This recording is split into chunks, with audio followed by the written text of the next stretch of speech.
The movie, inspired by true events, starts with our main protagonist, B, being rushed to the hospital after falling into a coma. The doctors examine her health while she's visited by her chaotic family. B, still comatose, decides to go back to the beginning of her story to explain how she ended up at the hospital. B's parents, Sharon and Derek, have intellectual disabilities. Derek's mental development halted at the age of 12 due to a drunk driving accident, and Sharon's brain did not fully develop, leading to the belief that she couldn't live independently. Despite these challenges, Sharon and Derek fell in love at first sight and eventually got married. Their parents were initially uncertain about their union, but reluctantly approved of it. Derek's mom, Loretta, wants Sharon to get sterilized because they believe the new couple is unable to raise a child. Sharon's mom, Peg, protests the idea, but her husband, Earl, who is Sharon's dad, doesn't want to take care of yet another child. They've been raising their intellectually disabled daughter like a child for 21 years. They decide not to take any steps for now because they believe the newlyweds are uninterested in anything romantic. Shortly after their marriage, B was born, which further increased the pressure on Sharon's parents, who were providing a home for the couple. B is named after her mother Sharon's favorite cartoon character, Bambi. In the beginning, Sharon's parents, Peg and Earl, help take care of young B. As time passes by, Earl becomes tired of being the only breadwinner of the family, so he suggests Derek move out with his family. Peg wants Sharon and Derek to stay with them.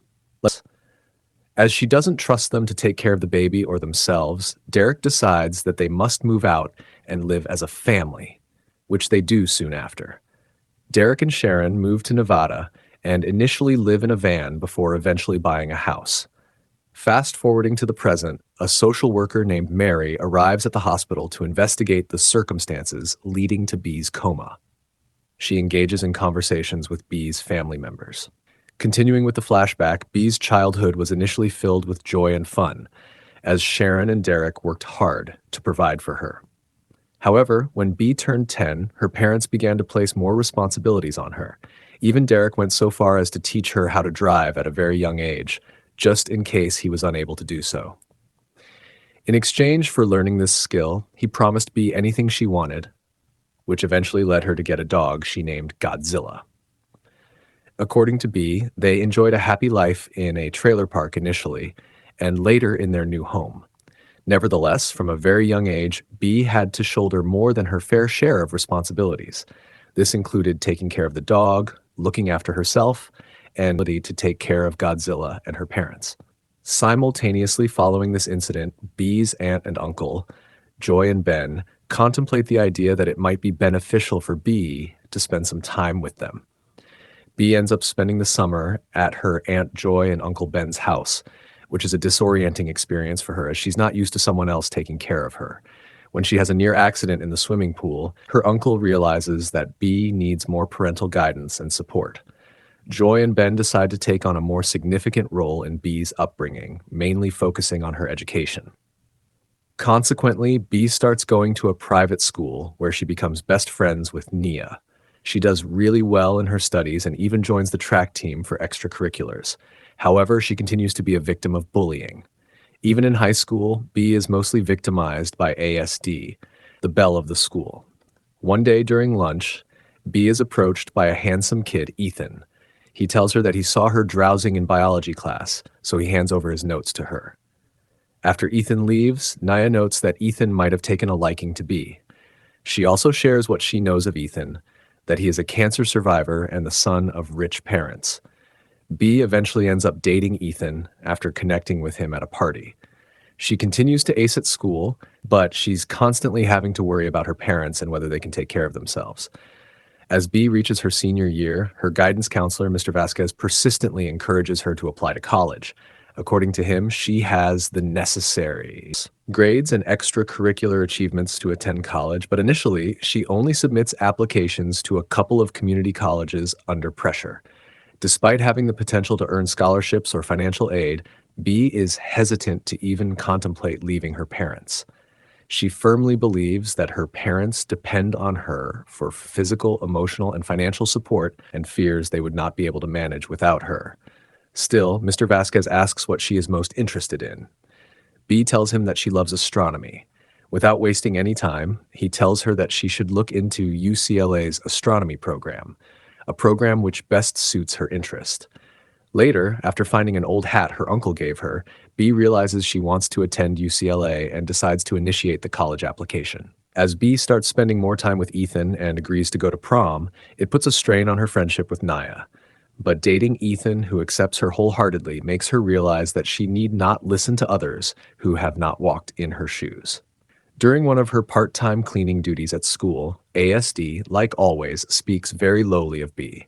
But our heroine finally slams the bully when she puts ASD in her place for her condescending, classist remarks. As prom approaches, B starts spending most of her time outside of school, working to support her family as well as buying a dress for prom. She begins by putting aside a small amount of money from each paycheck so that she can fulfill her responsibilities as well as wishes, which also include going to Disneyland. After having enough savings, she shops for a dress with Nia. Nia seems to be pretty mad at B for spending less time with her nowadays. The two girls eventually get into a fight, causing Nia to leave B alone at the store. Meanwhile, Sharon, unaccompanied by anyone, goes to the grocery store because she craves her favorite soda. Just then, some kids convince her to buy them beer. Sadly, Sharon gets arrested, and they also arrest Derek when he causes a scene with the police. In the case of Derek, he's arrested for trying to talk to the police about his wife's supposed crime. B, still trying on her dress, gets a call from the police station. As a result of the incident, she has to bail out her parents with the money she saved. Returning home, she is furious at her parents because, according to her, real parents aren't supposed to waste their child's savings. Things get heated up when she learns that her father lost his job last month and stopped her mother from getting disability checks. Derek believes Sharon isn't disabled, but rather special. B is frustrated and finally breaks down. She reminds her father that her mom is, and special is just a word people use to make themselves feel less guilty about her condition. Derek ends up losing his patience and slaps B, who has pretty much built up resentment for her parents. As a result, the following day at school, B confides in Mr. Vasquez that she has decided not to attend a fancy college because she believes her parents cannot survive without her. After this conversation, she takes Ethan home and decides to skip classes. B shares her concerns with him, explaining that she feels responsible for taking care of her parents. Ethan notes that her parents managed just fine when she was a baby, and they would likely be fine if she went to college. He believes she's using them as a crutch to avoid facing the real world. B disagrees and even mentions that she might need to take care of him if his cancer were to return. Understandably, Ethan takes offense to this and breaks up with her. Despite her emotional turmoil, B manages to reconcile with her best friend, Nia, who was upset with B for deciding to go to prom after they made a pact not to. She goes to Nia's place and makes amends.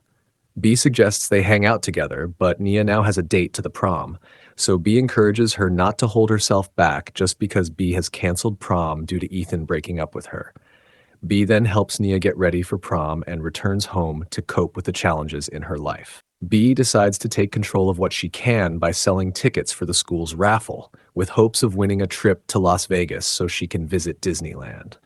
Feeling extremely lonely, she ends up drinking a bottle of whiskey before going out to sell the tickets.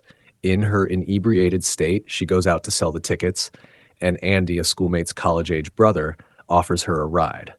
She accepts, but things take a dark turn when Andy sexually assaults her. B becomes uncomfortable and wants to leave the car, but Damon, Andy's friend who is driving the van, has no issue with Andy's actions. He only stops when B attempts to jump out of the moving vehicle.